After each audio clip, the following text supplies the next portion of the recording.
Governo do Estado de São Paulo, por meio da Secretaria de Gestão e Governo Digital e do Arquivo do Estado, apresenta o podcast do Arquivo. Olá a todos e todas, eu sou o Thiago Nicodemo, o coordenador do Arquivo Público do Estado de São Paulo, e estou aqui com o Alexandre Bianchi, que é o nosso diretor do Centro de Gestão Documental, e com a Ivana Vargas e o Paulo Bordesan. Os dois são servidores da Sabesp, e o projeto que a gente vai começar a falar agora é o nosso Memória das Águas, que é um projeto de recolhimento, de monitoramento e de trabalho de memória e trabalho de gestão documental com as empresas públicas que cuidam da gestão hídrica em São Paulo. A gente quer entender melhor e quer criar condições melhores para a preservação dessa documentação em lote, e eu acredito que o momento seja muito importante para discutir isso. Antes de dar a palavra para o Bianchi, só dizer também que isso daqui é um podcast, então provavelmente a gente vai ter ouvintes no futuro, e esse registro aqui é um registro que serve para a gente se guiar, serve para a gente estudar, mas também serve para a população em geral conhecer melhor o que vocês fazem e a importância estratégica desse serviço. Falando sobre Memória das Águas, eu acredito que a Sabesp é uma empresa relativamente contemporânea, mas ela traz uma bagagem. Então vou pedir para vocês se apresentarem aqui e a gente vai discutir um pouco essa história e o que está por trás dos documentos, porque essas duas pessoas e os dois servidores que estão aqui presentes, eles são as pessoas que cuidam dos documentos, seja da gestão documental, ou seja, os documentos correntes, aquilo que representa o fluxo documental na empresa hoje, seja do passado, seja da memória, né, do centro de memória, que é o caso do Paulo. Então eu queria que vocês se apresentassem, também vou cumprimentar o Alexandre Bianchi, que acho que pode falar alguma coisa aqui para fazer um registro da chegada dele e a gente dá continuidade para a conversa. Joia. Obrigado, Thiago, e muito obrigado pela presença de vocês aqui. Vocês são nossos convidados e a gente agradece demais essa contribuição que vocês vão dar para o nosso projeto Memória das Águas. Ok? Então, se Paulo pudesse apresentar, falar do seu trabalho na Sabesp, depois a Ivana. Tá ok. Olá pessoal, um prazer estar aqui compartilhando com vocês esse trabalho que a gente faz lá, levar conhecimento do que a gente tem. Quanto mais gente olhando, cuidando, sempre melhor, né? Meu nome é Paulo Bordesan, sou publicitário formado pela Casper Libero, trabalho há 27 anos na comunicação da Sabesp e há 7 anos na área de memória da Sabesp, que está ligada à comunicação, e a comunicação está ligada diretamente à presidência. Olá, meu nome é Ivana, trabalho na Sabesp há mais de 30 anos, sou pós-graduada em Gestão e Inovação de Cidades Inteligentes, trabalho na área de Facilities, que é uma área que presta serviços para um complexo onde tem mais de 1.000 pessoas hoje, e dentre esses serviços está a parte de arquivamento, a guarda de documentos. Então a gente também é responsável pela gestão documental da guarda de documentos da região metropolitana de São Paulo. Que legal. Eu acho que dá para falar um pouco no geral, para contextualizar, né, o serviço de águas, esse serviço de abastecimento de água e de saneamento básico é um fundamento para existir as cidades, para você ter realmente um estado populoso. Então isso acontece, a gente consegue ver essa organização na documentação aqui do arquivo mesmo, porque você tem antes da criação das empresas, né, um momento ainda do final da monarquia, né, do Império, 1870, 1880, vocês têm os primeiros projetos, mas nesse momento São Paulo era uma cidade muito pequena, de 20, 30 mil habitantes, e para você ter escala, é necessário que você tenha uma nova governança, e assim as empresas públicas que cuidam das águas vão sendo criadas. Mas dá para perceber que tem um momento chave, que uma coisa é você gerir esse recurso, que é de todos, que é a água, né? Outra coisa é você oferecer um serviço para a população, que eu acho que essa é a especificidade da Sabesp. Mas vamos começar, eu pergunto para vocês o seguinte, o que está por trás da Sabesp? Né? Olhando para os documentos, quais foram as empresas e as funções públicas que foram dar na Sabesp em 1973. Então essa acho que é a primeira pergunta. Perfeito. Eu acho que o Paulo pode trazer esse roteiro para a gente. Pode ser. Quero começar lá para trás, na Companhia Cantareira, vamos lá, né? Começar do começo, sempre bom, né? Então, saneamento, mais gente tem mais documentação referente à cidade de São Paulo e Santos. O interior é um pouco escasso, né? O interior tem uma história um pouquinho diferente. Mas falando de São Paulo, começou com a Companhia Cantareira, lá em 1877. O governo imperial encomendou isso, então era uma iniciativa privada, um grupo de investidores. Depois ela entrou realmente em trabalho em 1883, mas, como o Thiago falou, a Sabesp, São Paulo nessa época dobrava de população cada 2 anos, Isso. triplicava, então rapidamente a Companhia Cantareira não deu conta, e aí o governo do estado encampou a Companhia Cantareira.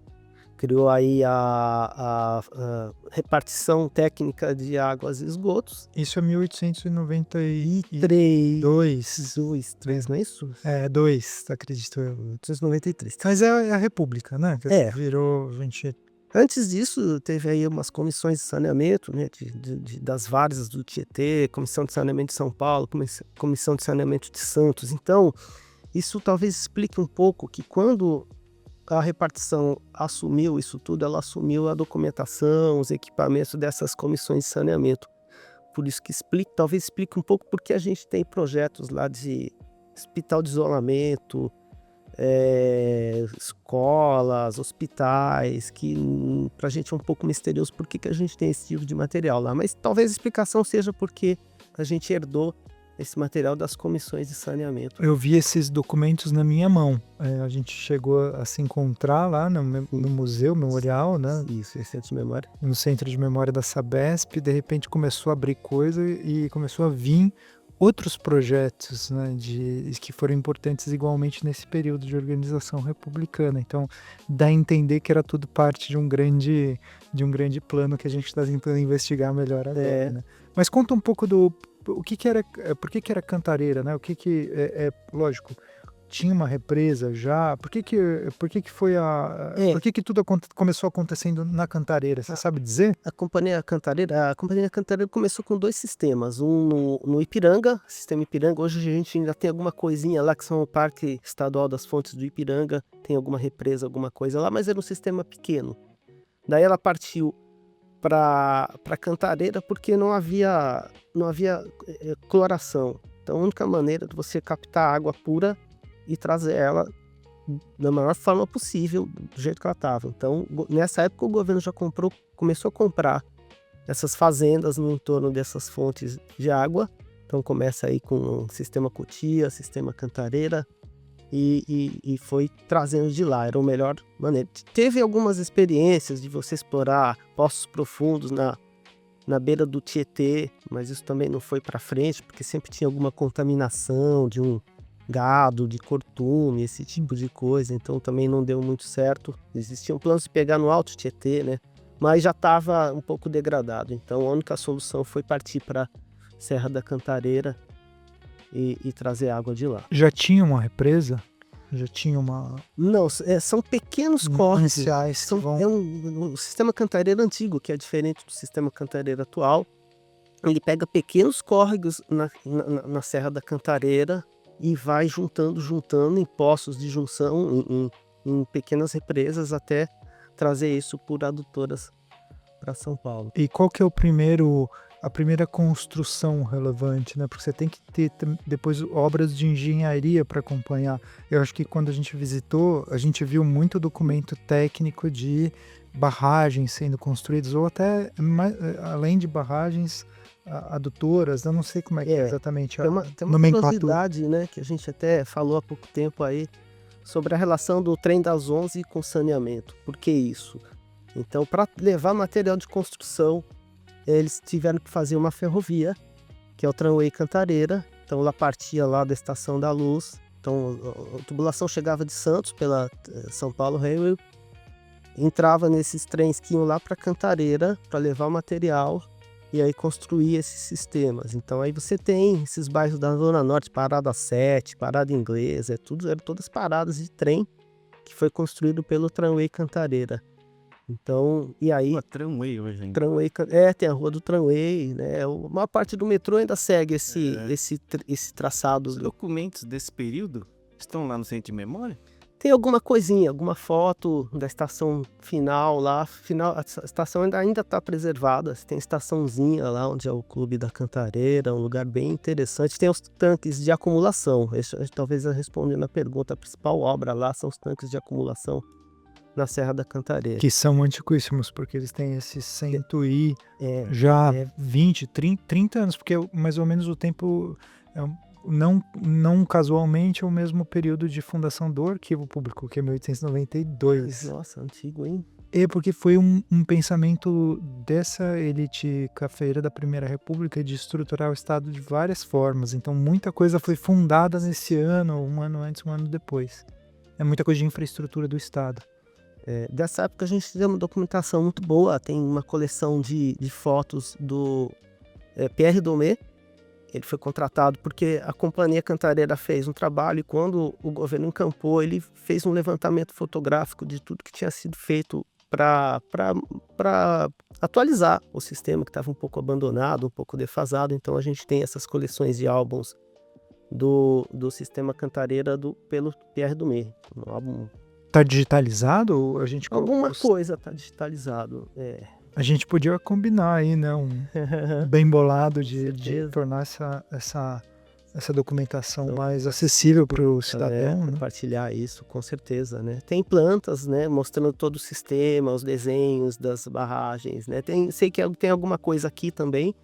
E a gente tem alguma coisa lá de desenhos dessa época. Tem porque a Secretaria de Agricultura ela cuidava da função obras públicas, também uma coisa que aconteceu a partir de 1892, ou salvo engano. Então a gente recolheu também a parte de obras públicas da Secretaria de Agricultura. Então a gente vai ter os projetos. E daí, em paralelo, o processo decisório acontecia dentro da Secretaria do Interior. Então a gente vai encontrar também parte das decisões que geraram essas políticas públicas também aqui dentro do arquivo, né, da nossa própria coleção. E finalmente, então, como que essas empresas foram reunidas para a formação da Sabesp? Que decisão foi essa, né? Bom, estamos um pouco longe ainda, estamos lá em... Calma, ainda falta... A gente está em 1890 até chegar em 1973. Vamos então para o RAI, né? Então foi criada a repartição técnica de águas e esgotos, depois virou repartição de águas e esgotos. Era uma repartição da secretaria. Então em 54 os funcionários fizeram um movimento para tornar ela uma autarquia para que ela tivesse mais autonomia financeira e administrativa. Então a partir de 54 passa a se chamar DAE. Departamento de Águas e Esgotos. Isso foi até meio dos anos 60, quando o DAE foi descentralizado. Então, aí a gente entra na parte da formação da Sabesp, pré-formação, né? Quando ela foi... Tinham várias empresas, a Comasp, que era uma companhia que ela cuidava de produção de água bruta, né? Captação, tratamento e venda de água tratada para os municípios. Aí você tinha o SAEC, que é o Serviço de Distribuição de Água, Coleta de Esgoto, tinha o FESB, que era para captação de recursos, e essas outras empresas também. A gente está falando da descentralização, né? Então, essa parte foi descentralizada. Então, da época do RAI, a gente tem fotos, tem uma documentação muito grande, que é a parte lá do chamado arquivão, né? Então a gente tem as fotos com o RAI, depois a gente tinha o arquivo corrente, que na época era corrente, isso venceu a temporalidade, isso já poderia ser descartado.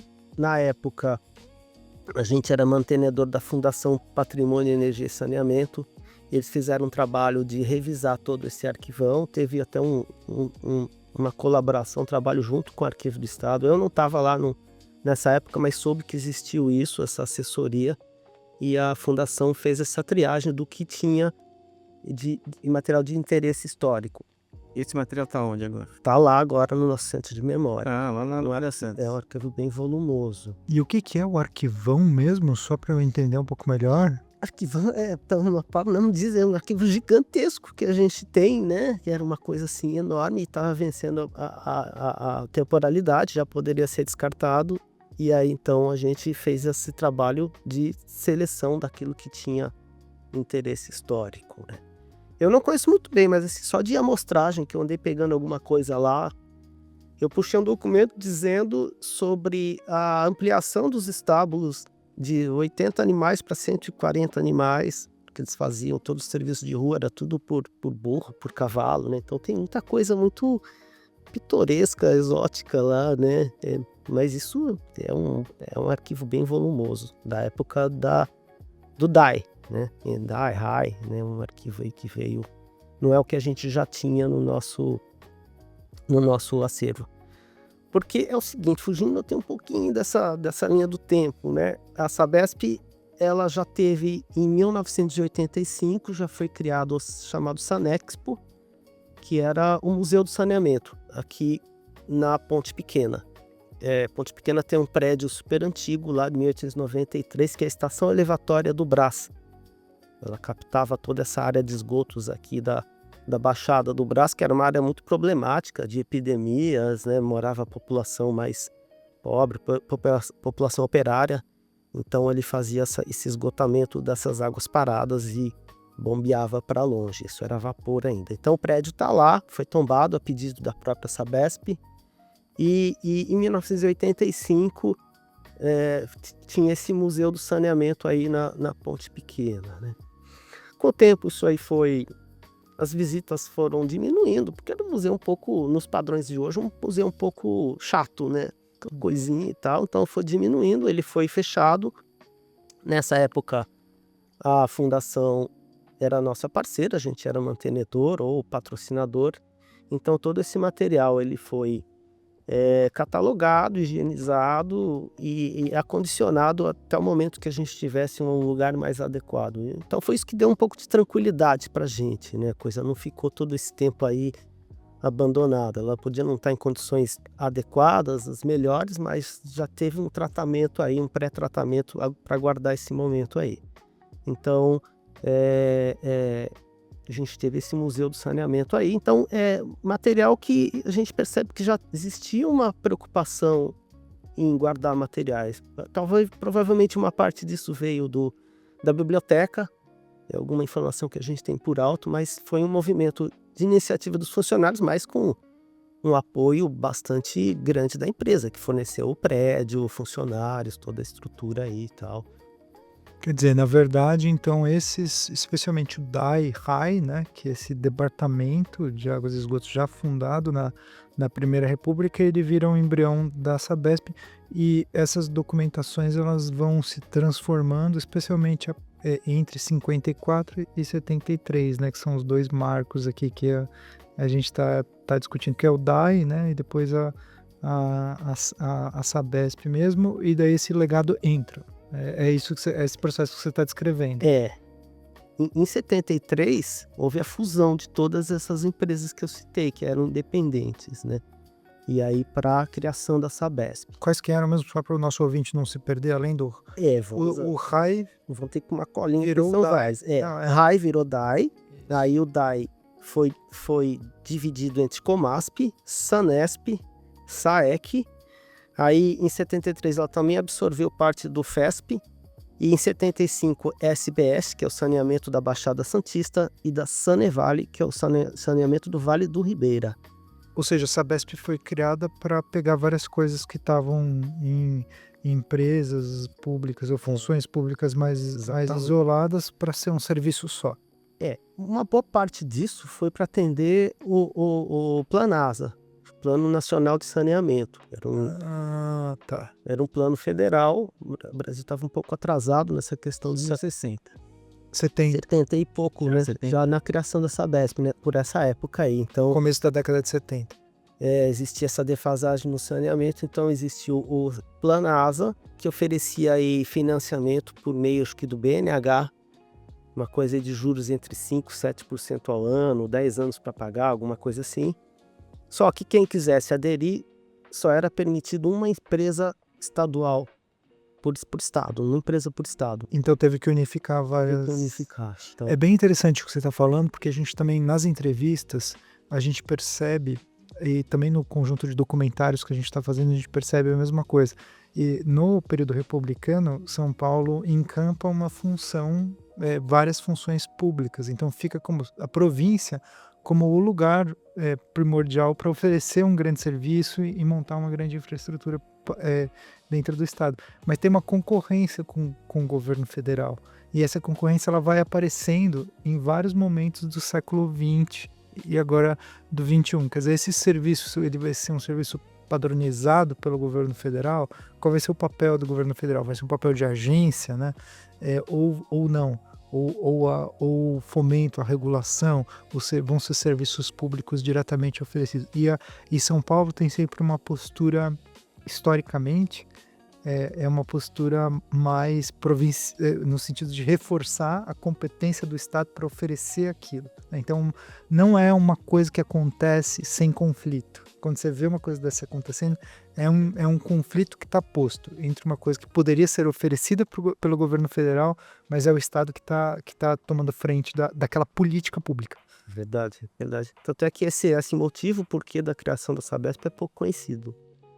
É bem interessante você contar isso aqui pra gente. Faz sentido. Faz sentido, né? Faz sentido. Então, assim, falando de documentação de acervo, né? Aí a gente tem a junção de todos esses acervos, cada uma dessas empresas. Um material, assim, importante que a gente tem da época de 73 aí é o Sistema Cantareira Novo. Muita gente pensa que isso foi uma obra da Sabesp, mas na verdade é uma obra da Comasp. Já tem a O que é Comasp? Companhia de Abastecimento de Água de São Paulo, mas ela é metropolitana. Ela cuidava da parte de água bruta, né? Água por atacado, né? Ela captava, tratava e vendia isso, né? A Sabesp ainda faz isso hoje em dia, ainda vende água por atacado para alguns municípios aí. Então, o Sistema Cantareira, a gente tem também muitas fotos. Eu cheguei a entrevistar um senhor chamado Haroldo Gessler. Ele foi o último presidente da Comasp. E ele mandava fotografar, acho que quinzenalmente ou semanalmente, as obras do Cantareira. Então e aí eles até chegaram a fazer um livro. E aí tudo que sobrou depois desse livro, eles doaram pra gente esse material aí dessas fotos do sistema. Então tem folhetos, tem mapas e tem muita coisa interessante da época aí da Comasp, que era para ser chamado Sistema Juqueri.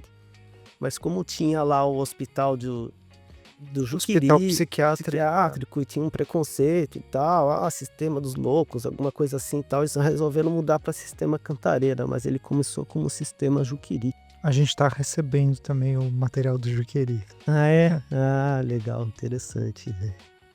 Mas, Ivana, conta agora um pouco pra gente, porque, é lógico, o Paulo deu conta desses antecedentes, né, e desse contexto de fundação da Sabesp, mas você pode contar um pouco como é que foi organizar esse serviço depois e como é que isso reflete, como é que os documentos podem contar essa história também, né? Como é que isso reflete a gestão documental da Sabesp, né? Uhum.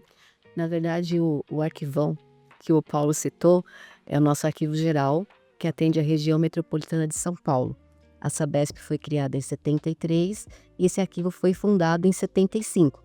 Hoje ele fica localizado lá na Ponte Pequena. Até então era um arquivo muito manual, com pessoas tramitando a documentação muito manualmente. E de uns 5 anos para cá, a gente implantou um projeto de gestão documental.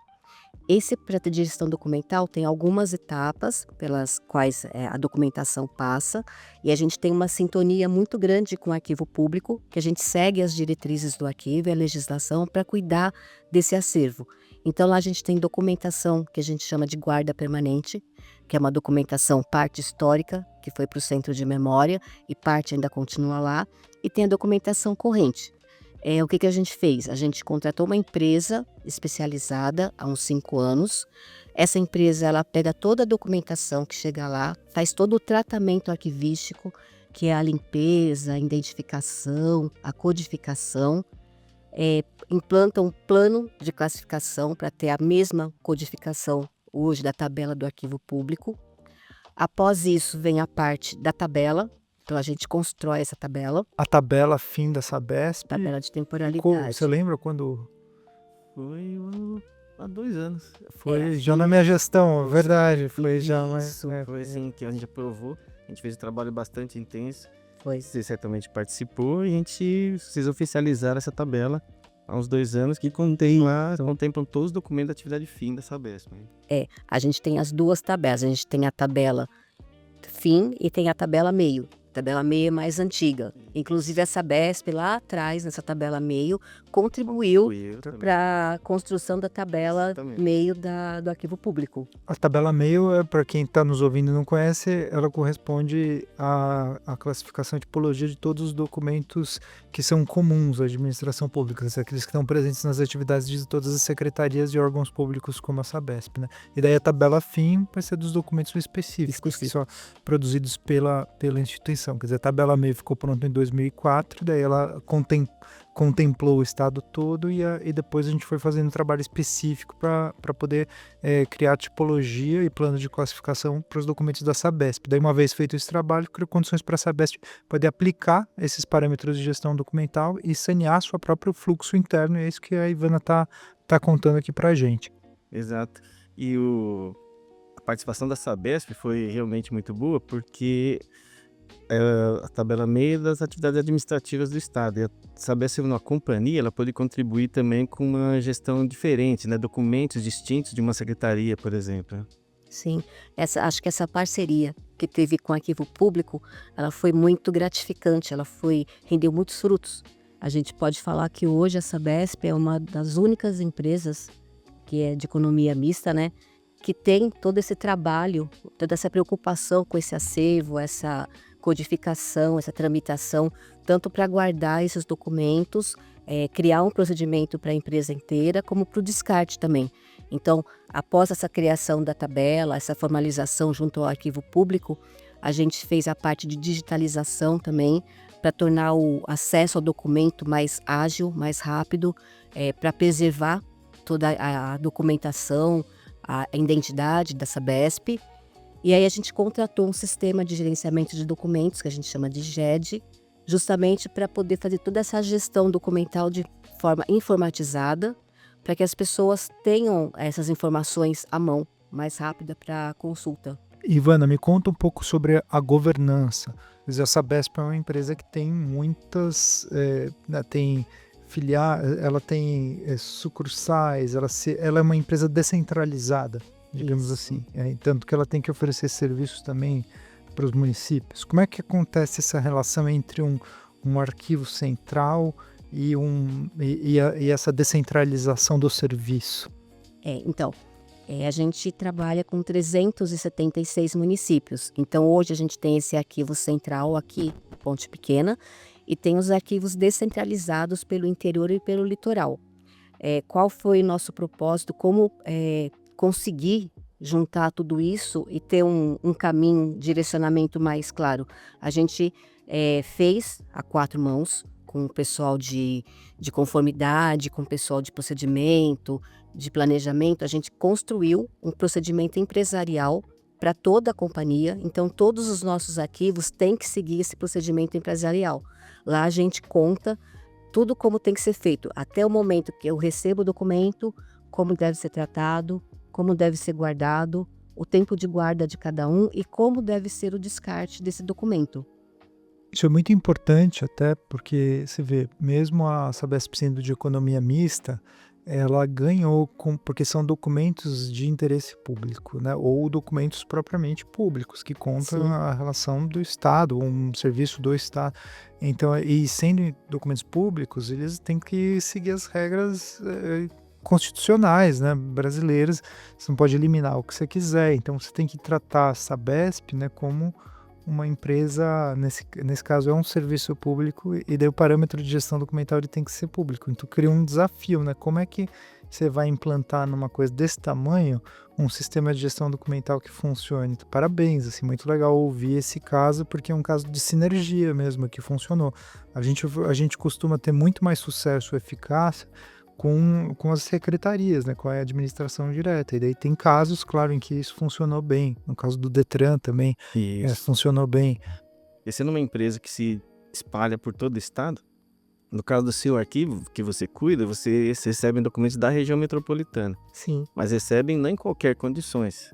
Ou seja, vocês têm um programa que registra e impõe que ele chegue pronto, literalmente, né, com os dados cadastrados, prazos definidos, codificação. Isso, a gente tem algumas regras, algum procedimento Perfeito. que todas as unidades, todas as áreas da Sabesp precisam seguir para a gente até mesmo conservar toda essa documentação de forma que ela fique disponível para uma consulta.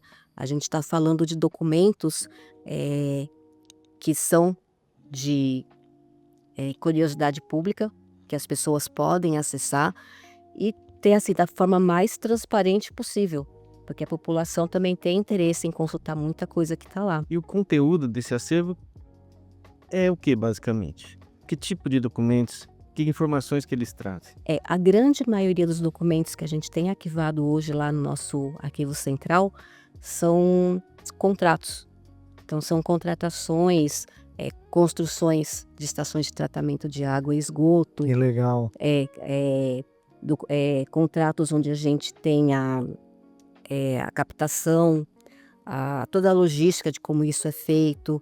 A gente tem toda a documentação também da alta administração, da parte hierárquica da Sabesp, como atas, como publicações. Processo decisório. E isso, tem tudo guardado lá, balancetes contábeis, enfim, toda a parte de financeira, de recursos humanos, então a parte de prontuários, de funcionários, a gente guarda tudo no nosso arquivo também.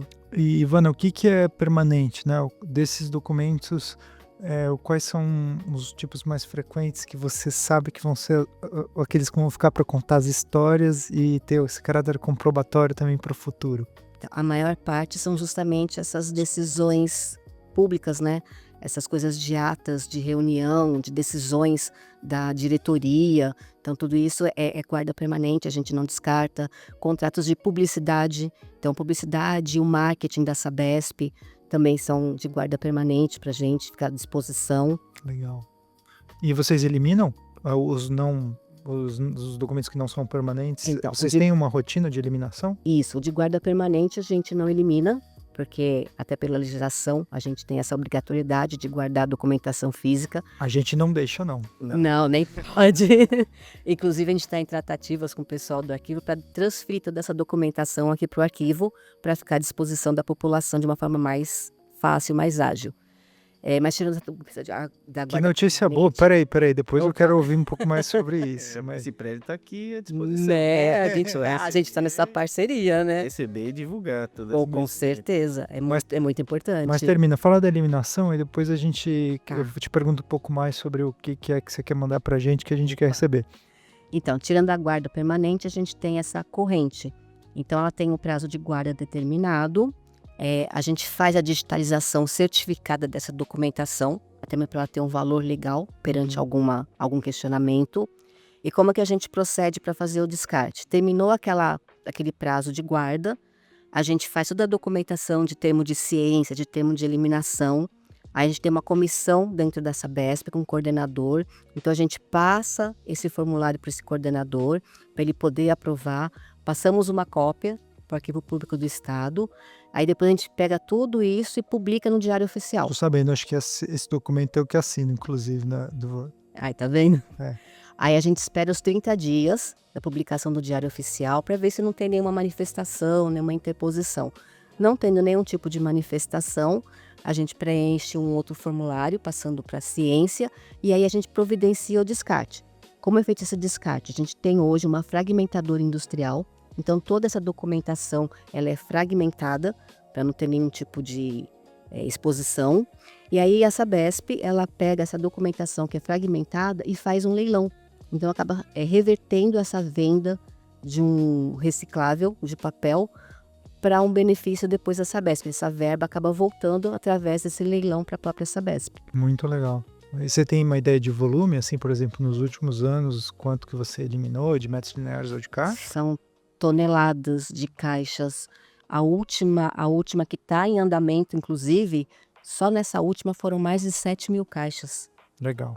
7.000 caixas arquivo, para quem está nos ouvindo, é aquela caixinha que você compra, né, e organiza o seu próprio arquivo, né, de poliondas, serve de parâmetro aí para você. Seriam 7 milhões de folhas no tamanho A4, por exemplo. Não é pouco. A Sabesp, numa apresentação que a gente fez aqui há algum tempo sobre eliminação de documentos, constava entre as 10 órgãos que mais eliminavam documentos.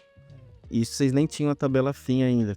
Agora com a tabela fim permite que vocês eliminem documentos próprios da Sabesp. Sim. Para quem está nos ouvindo, é um sinal de processo democrático sólido, né? Pode estranhar a eliminação, mas a eliminação ela é corriqueira e desde que ela cumpra o parâmetro que é público e científico da tabela de temporalidade, tá tudo bem e é bom, porque daí você vai guardar só aquilo que é necessário mesmo e que vai ter esse caráter histórico, comprobatório. Exato. É uma coisa importante porque, assim, com essa eliminação, a gente ganha espaço físico.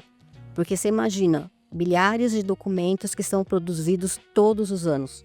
Hoje a gente está mais focado na digitalização, no processo nascer digital, mas tem todo um legado aí. Então são muitas documentações, a gente precisa dessa eliminação até mesmo para ganhar um espaço físico.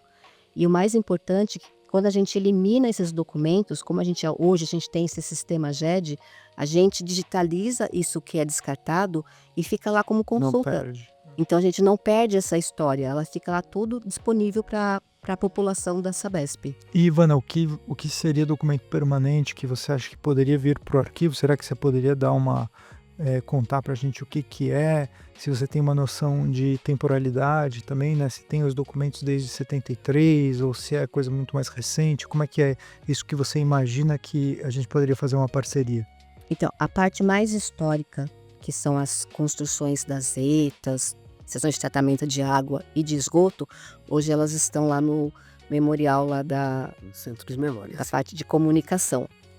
As outras documentações que estão com a gente já fez um levantamento há pouco tempo, deu mais de 19.000 caixas de documentos que a gente está em tratativas com o arquivo público para poder mandar essa documentação para cá. A gente só está numa estratégia hoje para ver se digitaliza antes do envio, ou se já encaminha diretamente para que, assim, algum órgão, um tribunal de contas ou algum outro órgão do governo ou alguém interessado até mesmo na história, acesse diretamente aqui no arquivo público.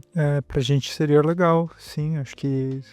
Sim, eu imagino também que eles já estão acondicionados, higienizados, relacionados, que são as exigências mínimas para o recolhimento aqui ao nosso acervo. Vai ser um recolhimento fácil. Se tiverem um projeto de digitalização, daria para combinar também metadados, porque a gente depois, para continuar oferecendo o serviço, é importante a gente ter uma cópia do digital com um parâmetro combinado, né? Porque daí a gente já consegue subir no nosso repositório também. Toda essa documentação, como o Bianchi falou, ela é tratada. Então, essa empresa, ela abre as caixas, ela vê a documentação, ela tira clipes, tira grampos, higieniza, arquiva de novo numa caixa de polipropileno, já para conservar melhor, porque antes era papelão, então estragava muita coisa, hoje conserva mais. E faz toda a codificação, toda a localização, e a codificação bate exatamente com a codificação do arquivo público. Legal. Perfeito. Isso vai ser um processo bem simples, eu acredito, e bem enriquecedor para o nosso acervo. Fica mais fácil, né? Sim. Olha, e isso conta um pouquinho para a gente sobre a instauração de um processo eletrônico, de um sistema que produz documentos digitais.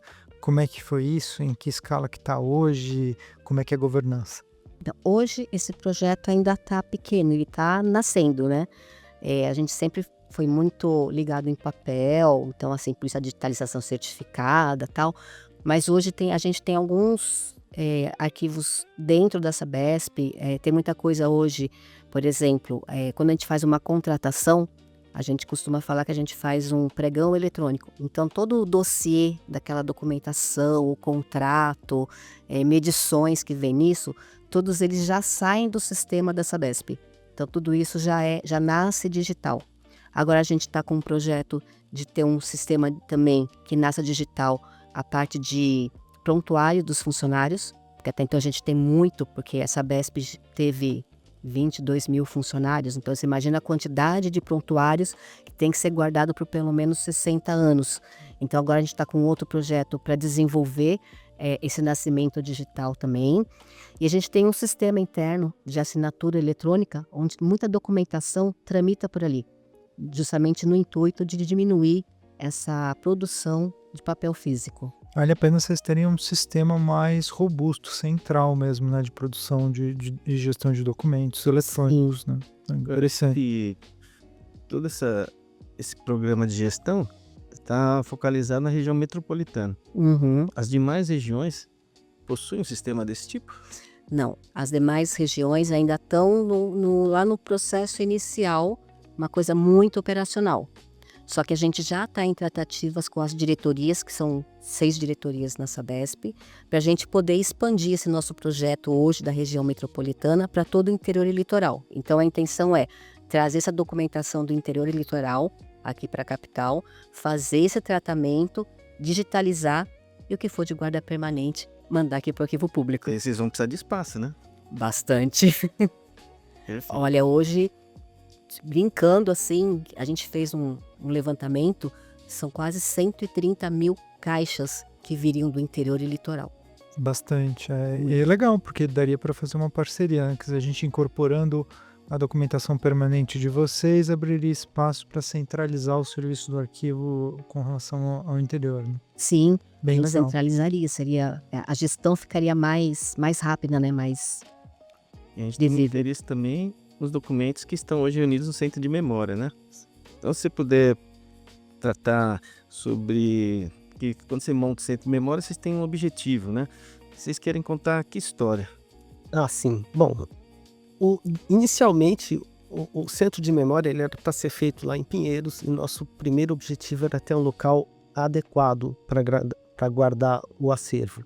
E era essa a prioridade, não era tanto para atender pesquisador, tanto para exposição, porque a gente tinha um espaço limitado ali, coisas de 130 metros quadrados, então a prioridade era colocar isso em segurança. O presidente, a gente foi apresentar esse projeto para o presidente André Salcedo, que entrou agora, e ele gostou muito da ideia. Ele falou: olha, tem o casarão da Alameda Santos, está desocupado, seria legal que vocês fossem, o centro de memória fosse montado lá.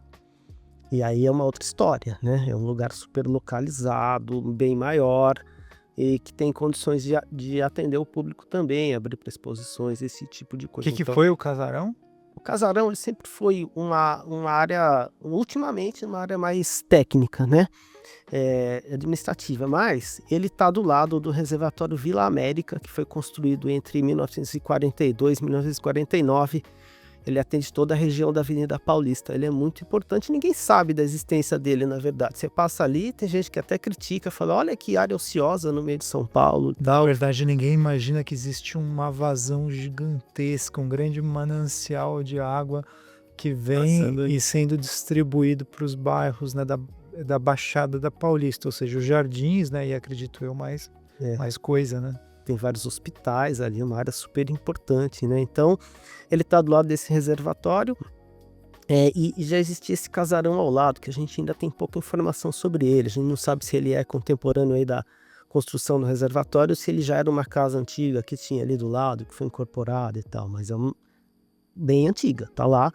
E, aliás, a gente até vai pedir ajuda. Acho que a gente pode vir aqui olhar no acervo se a gente encontra, né? Possivelmente, se for uma casa privada, a gente não vai achar aqui, porque o arquivo ele vai deter as coleções e os projetos das obras públicas. Então, se ele era uma casa da Alameda Santos, um casarão, e que depois foi incorporado num terreno desapropriado para fazer o projeto, quer dizer, ele já existia antes de 42, daí possivelmente essa casa não está aqui, mas pode ser que a gente encontre o projeto de 42 e consiga entender mais sobre a casa. Ajudaria bastante, né? E então a ideia também, inclusive, como a gente está do lado, abrir um roteiro de visitas para esse reservatório, para a chegada da água, né? Para as pessoas sintam o volume de água que chega lá, que é impressionante. Então a ideia também é abrir isso para visitação e tornar o centro de memória um ponto de encontro para quem gosta de história, de memória, para quem tem uma história para contar. A ideia também é a gente deixar um pouquinho de um equipamento para contar uma história oral, alguém que apareça lá para contar alguma coisa interessante. Então, é um ponto de encontro aí na verdade, porque a gente está ligado à comunicação, o nosso foco é muito no compartilhamento. Não é aquela coisa mais acadêmica de atender o pesquisador, aquela coisa como já foi no passado, mas nossa ideia é compartilhar pelos meios eletrônicos, presencialmente, com exposições. A exposição funciona muito bem, a gente já fez muitas exposições, a gente tem portas abertas aí, sempre teve para shopping, para metrô, para CPTM. Então, se eu tiver uma exposição que seja cultural, neutra, não seja uma coisa muito de empresa, a gente tem espaço aberto para compartilhar. Então, o digital é muito bem-vindo, as nossas redes sociais a gente tem usado também para compartilhar isso. Então, não é aquela coisa de segurar para a gente, é meu, é nosso. Não, a gente está Esse lá. acervo técnico, essas plantas, esses originais que vocês têm, poderiam também ser recolhidos aqui ao nosso acervo. Poderiam sim, não tem problema nenhum, né? Importante a gente ter aí o digital, poder trabalhar isso sem problema nenhum, não é problema nenhum, não. Mas eu acho que nesse caso eles têm condições técnicas e expertise. Eu fui visitar, é um lugar muito legal, então vale a pena um investimento nesse lugar. Daí a decisão é da Sabesp, uma decisão estratégica, porque daí a gente pode ajudar, né, franquear para o pesquisador, esse tipo de coisa, mas não diminui a importância estratégica da ação de criar um centro de memória, um lugar de visitação muito importante. E o rio, assim, o manancial que passa embaixo é impressionante. Ninguém imagina o que acontece debaixo da terra e como isso que acontece debaixo da terra é o que provém condições, né, para que existam aqueles bairros, né, até hoje, né? E que é uma infraestrutura muito antiga, é uma coisa histórica. Quem vai ver essas galerias se impressiona muito. Tem uma história interessante, uma coisa pitoresca. Na Alameda Santos tinha um painel de azulejos ali que estava... Pouco se sabia desse painel de azulejo, estava todo pichado. E aí, como a gente se instalou lá, ficava uma coisa feia esse painel pichado. A gente já foi ver que já foi restaurado algumas vezes, mas já foi depredado. Aí contratamos uma empresa para fazer esse restauro super detalhado, com cotonete mesmo e tal. E estavam lá restaurando, ficou mais de meses lá. Passou um cara de moto, um fotógrafo, falou: olha, eu tô fazendo acabei de fazer uma exposição sobre esse arquiteto que desenhou esse painel. Caramba. E eu tenho foto disso e tal. E aí passou o contato da família, né? E a gente está em contato e realmente conseguimos descobrir a autoria dele. Ele foi feito por esse arquiteto, foi executado pelo Liceu de Artes e Ofícios, que a assinatura que a gente tem é do Liceu, de 45, mas não tinha autoria da arte do painel, e agora a gente está descobrindo isso. Então, mais uma coisa para a gente divulgar. E coisa assim, as pessoas não têm ideia que era tão antigo, talvez por isso depredaram, por isso ninguém liga, né? Tem gente que passou lá e falou: olha, eu passava aqui quando era criança para ir para a escola, eu vi esse painel, que bom de ver ele restaurado. É o meu caso. Eu passava quando era criança, não imaginava. É. E era minha rota todo dia. E quem estiver passando por lá pode ver o painel restaurado, porque ele fica na rua, ele não fica dentro do prédio. Ele é um painel que fica no muro, mas do lado externo do complexo. Que número que é mesmo? Alameda Santos 1919. Assim que passa, quem está na Alameda Santos passando o Conjunto Nacional, do lado direito vai ver um casarão amarelo ali, tem o painel. Pode reparar, agora a gente terminou de restaurar, já colocou um vidro por cima, porque no começo do restauro ele já foi pichado. Incrível, né? Então, inacreditável, né? Que ainda existe, não respeito nem a própria arte, é uma coisa maluca. Mas talvez a gente tenta acreditar que parte disso por falta de informação. Então, vamos providenciar uma plaquinha, escrever toda essa história, colocar lá para ver se sensibiliza um pouco mais, né? E todo mundo vai poder apreciar, saber do que se trata aquela arte ali, né? Ô Paulo, conta pra gente rapidamente o que é mais importante que tá lá de acervo mesmo, né? Você mencionou essas primeiras fotos do Complexo Cantareira, esses planos que vão lá para trás, mas só conta para quem está nos ouvindo o que é historicamente mais relevante que tá nesse acervo. Pra gente, né, em termos de comunicação, a gente vai também muito pelo visual, aquilo que que causa mais impacto, que chama mais a atenção do público leigo, né? Então a gente tem que sempre pensar que a gente que gosta é uma coisa, o público leigo, então a gente vai sempre naquilo que é mais visível. Então as fotos é uma coisa muito legal que chama muito a atenção do público, né? Mas tem muita coisa de importância histórica lá que talvez para outros sejam mais importantes, né? Esse arquivão que a gente falou, que saiu lá da RAI, do DAI, são 400 mil folhas de papel, né? Então dentro disso tem coisas que a gente nem sabe o que tem, né? Mas a gente tem uma coleção de hidrômetros muito interessantes, desde lá do começo do século, vários fabricantes polonês, inglês, Do objeto mesmo, né? do hidrômetro, todos em bronze, alguns em cobre, e eles foram evoluindo, então tem uma coleção muito interessante. Lá na Guarapiranga existe uma área de manutenção de hidrômetros, eles têm um museu próprio lá de hidrômetros, muito interessante, muito bonito, de repente a gente vê aí, se interessa eles trazer isso para o nosso espaço. Eles têm lá muito interessante, um museu museu da fraude, tudo que eles foram encontrando de gente tentando fraudar o hidrômetro, furar, derreter, amarrar Que chinelo, história legal. tal. Então tem Museu do Gato. Chinelo, Museu do Gato. museu do gato, né? Interessante, muito interessante, Isso é bem criativo, né? né? Então lá no nosso centro de memória tem a parte de objetos que é interessante, chama a atenção do público, tem esses documentos mais antigos da RAI, tem memorabilia da Sabesp, tudo que a gente já produziu de brinde, de squeeze, de bottom, de boneca, camiseta também. Para o funcionário ele tem uma relação muito, muito afetiva com a empresa, né? Porque como as pessoas estão lá há muitos anos, né?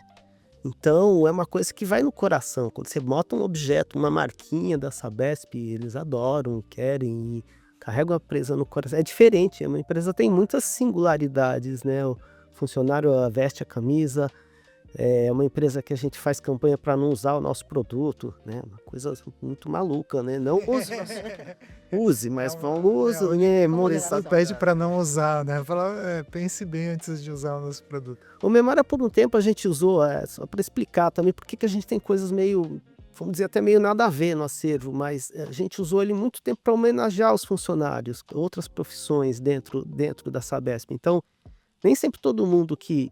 Não é só o funcionário que está lá na ponta, naquela coisa mais icônica do cara que abre a vala, tá lá, faz o trabalho que todo mundo vê, que é mais bonito. Mas tem o pessoal que está na retaguarda, o pessoal administrativo, o pessoal de financeiro e tal. Então a gente fazia exposições aí para mostrar o trabalho deles. Então tivemos uma só da Sabesp no mercado de capitais. Então, por exemplo, cada vez que você pega um Eurobônus, eles imprimem uma plaquinha de acrílico que se chama Tombstone, seria uma lápide, né? E marca lá 500 milhões de dólares. Daí você pega um outro, 400, né? 500 milhões de dólares. São uns números absurdos, né? Nesses Tombstones. Então a gente tem aí Eurobônus, debentures, material da entrada da Bolsa de Nova York, 10 anos da Bolsa de Nova York, 10 anos da Bolsa de São Paulo, tem o martelo que usou lá no pregão, então tem essas premiações, então tá aí um segmento que a gente trabalha para o público interno. Tem material de desenhista, aquela coisa lá do normógrafo, da tinta nanquim, da gilete para raspar e... Eu vi um computador muito antigo também lá, né? Imagino que tenha sido um dos primeiros... Consta aqui nos registros do arquivo, inclusive, que um dos primeiros computadores do Estado, isso acho que foi no final da década de 50, foi comprado pela Sabesp. É uma história interessante da informática. Aquela coisa, cartão perfurado, disco, tem um monte de coisa lá que a gente vai guardando, então pode parecer que não tem nada a ver, mas... Mas tem um computador mesmo. Eu não tô sabendo se esse aí, não. Lá com a gente não pode ser engano da minha própria memória. Mas... Bota em outro lugar. A gente vai atrás. Então é erro meu. Eu sou o lixeiro da Sabesp, que tem... Não tá catalogado? Tem, o que entra lá tá catalogado, né? Inclusive os documentos, as plantas. Sim, foi esse trabalho aí da fundação, foi feito um trabalho bem grande. Só o que entrou agora ultimamente, mais recente, que ainda não foi catalogado, mas a maior parte das coisas tá catalogado, sim. Perguntar para vocês, a gente já tá chegando mais pro final, e eu acho que eu gostaria de saber de vocês qual que é o sonho, né? Qual que é a perspectiva do futuro que vocês gostariam, que vocês imaginam, né? Diante de tudo que vocês apresentaram aqui. Mas vamos começar pela Ivana, porque o Paulo já estava falando, né? Exato. Aí, Olha, o que a gente imagina assim, a gente tem consciência, a Sabesp tem consciência que a informação hoje eu acho que um dos ativos mais valiosos que tem, né? Então a preocupação da Sabesp é deixar essa informação para pesquisa, para contar a história e para prestar contas também para a sociedade, né? A sociedade é uma parte interessada da Sabesp. Então a gente imagina o nosso futuro com toda a documentação, né, nascendo digital ou sendo digitalizada para ganhar espaço, para ter agilidade, para atender legislação, para que as pessoas possam consultar tudo isso. legal, e imagino também complementando esse momento em que o arquivo é essa inteligência central, né, de um sistema difuso, descentralizado, então de ter essa documentação do interior também, né? Então, a proposta é essa, trazer tudo para o nosso arquivo central, para a gente ter um melhor controle sobre dessa documentação, que é muito importante para a história do saneamento da cidade de São Paulo. Vamos apoiar vocês, Nossa. vamos fazer junto. Vamos fazer Opa, junto. tamo junto. Se quiser mandar Não, essas esses 19 mil aí, Exato, da gente ter essa documentação aqui. Aí, o que quer que venha acontecer com o futuro da Sabesp, vocês aqui deixaram um testemunho que vocês ajudaram decisivamente na preservação dessa história, né? Com certeza. Então, só por isso, meus parabéns. isso preocupa, né? Foi até uma das razões pelas quais a gente montou o projeto, foi que em outros processos de privatização, de concessão, como foi o caso da eletricidade, o caso das ferrovias, essa documentação ficou mais longe do arquivo público e daí, eventualmente, pode ter tido algum problema para publicizar isso no futuro, né? Então, é muito importante a gente ter uma articulação para garantir que essa documentação seja acessível no futuro, que você esteja num lugar público, que qualquer pesquisador, qualquer cidadão pode acessar. Acho que esse é um dos escopos principais do projeto. É do nosso interesse também que essa documentação fique disponível. Como eu falei, é até mesmo uma forma de prestar contas à sociedade, porque a imagem da Sabesp tem uma credibilidade muito grande junto à população. Então é do nosso interesse que essa documentação fique disponível para ter a informação, para ter uma pesquisa, para saber da história do saneamento no estado de São Paulo, que posso dizer que é um dos melhores da América Latina, não só do Brasil. A gente até brinca, né? O pessoal fala pela história que a cada R$3 investidos em saneamento no Brasil, R$1 é da Sabesp. Então tem toda essa parte muito consciente de preservar essa história, essa documentação. Então essa parceria que a gente está fazendo, eu acho que é muito importante para isso. Eu acho que você está falando é fundamental, né? Porque isso foi uma coisa que a gente não disse, né? É verdade. Muita coisa, assim, a gente tende a ouvir muita crítica ao serviço público, à excelência do serviço, e o que está mostrando essas entrevistas é o contrário, é o alto nível de comprometimento e também de criação de soluções que elas não são de hoje nem de ontem, mas é um tipo de continuidade na elaboração de políticas públicas que é necessária mesmo. Então é muito legal olhar para isso sob esse ângulo, né? E guardar essa história, mas importante ainda, mas ver uma coisa que eu nunca tinha pensado, você olha para essa marca Sabesp, você poderia olhar e pensar em tanta calamidade, né? Hoje a gente tem um debate público sobre a eletricidade, né? Que fala, olha, a gente olha para isso, né? E pensa no que não está chegando direito, sei lá, uma coisa assim. Mas a Sabesp a gente olha e tem uma memória boa, né? Assim, tem acho que as pessoas, quem é cidadão, assim, olha e tem uma simpatia. Sabe que é um serviço que é importante, Sim. que é legal. Um trabalho que fica muito invisível, né? A gente lembra muito da Sabesp, quando a gente abre a torneira, quando chega a conta, então a Sabesp está sempre presente, mas ela tem um trabalho enorme fora disso, além disso, né? Pra gente da comunicação, a gente sempre brinca também aqui que se não falarem da gente é porque tá bom, né? Tem isso. Tem isso. Não use nosso serviço e não fale isso até a gente. Não gaste muita água. Falar mal é porque tá tudo certo, tá chegando água na casa das pessoas e tal. Você transformar um serviço público numa coisa que as pessoas respeitam é uma missão, assim, e tanto essa missão de 130 e poucos anos, não só Sim. desses 50 aí, né? E o escopo da Sabesp tem aumentado, né, com essa prática agora do ISD, né? Então a Sabesp, além de tratar água, de levar água, coletar esgoto, tratar esgoto, está preocupada também com a energia, com a produção de energia, porque a água que passa pelas estações de tratamento é um potencial muito grande para geração de energia limpa. Tem toda a parte de resíduos, coleta de resíduos, destinação. Então é uma preocupação a mais da Sabesp para hoje e para o futuro. E vamos ouvir o Paulo agora, né? E aí, Paulo, qual que é o sonho do futuro aí que você imagina? O sonho está bem próximo, né? Ei, Bem próximo. Uma coisa que eu me comprometi era deixar o acervo melhor do que as condições que eu encontrei. Então agora com o Centro de Memória, felizmente, depois de uma busca de vários anos, buscando um espaço, e a gente consegue deixar o acervo em condições de conservação adequadas, que é uma coisa que incomodava a gente. Isso não está adequado, então perfeito, está quase perfeito. E a outra parte, que é o bônus, é poder compartilhar isso. E compartilhar sem miséria, compartilhar em alta resolução, sabe? Não ter nenhum tipo aí de ficar segurando nada, não.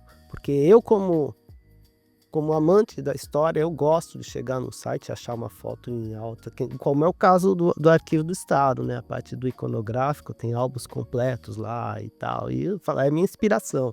Também quero fazer isso, colocar o álbum completo em alta e compartilhar mesmo, né? E isso está muito próximo, muito feliz de estar nesse momento aí, de as coisas estarem se concretizando depois de vários anos aí de bastidores e planejamento, as coisas estão acontecendo. Então quero até aproveitar a oportunidade aí para, em breve a gente vai estar com o Centro de Memória funcionando lá na Alameda Santos 1919. Estamos contratando uma empresa especializada, então vai ter lá o pessoal de conservação, de catalogação, vai ter um coordenador, um comunicólogo, alguém para entender o público. Então está saindo por essa semana aí esse contrato com essa equipe. Então vai ter equipe, tem espaço, e aí agora é só entregas, né? Tem acervo, tem equipe, tem espaço, é num lugar privilegiado que já está restaurado, então agora é só realmente é um sonho que está próximo. A gente quer ser parceiro e uma coisa que a gente imaginou no futuro é ter uma exposição sobre a memória das águas, até aproveitando o ensejo desse projeto. Então já fica aqui o convite para que a gente faça esse trabalho juntos, porque nada impede que a gente use o espaço aqui, use o espaço lá e compartilhe os acervos, né, numa ação única ou mais única possível, né? Então tá feito o convite aqui para a gente ser parceiro do futuro. A gente já tá aceito já. Isso aí. Ó, Guilherme aqui tá comemorando, aqui no o pessoal do backstage comemorou também isso. Excelente. Então, gostaria de mais uma vez agradecer a presença de vocês, também por todo esse empenho que vocês dedicaram à preservação da memória da Sabesp, que é a memória do próprio Estado de São Paulo, e agradecer pela participação de vocês no nosso projeto.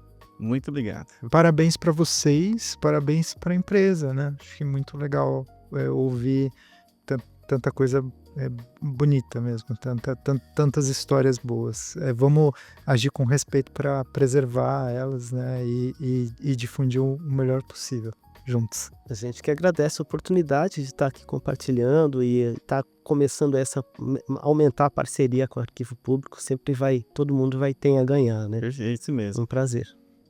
Muito obrigada pelo convite. É sempre bom a gente poder falar da Sabesp.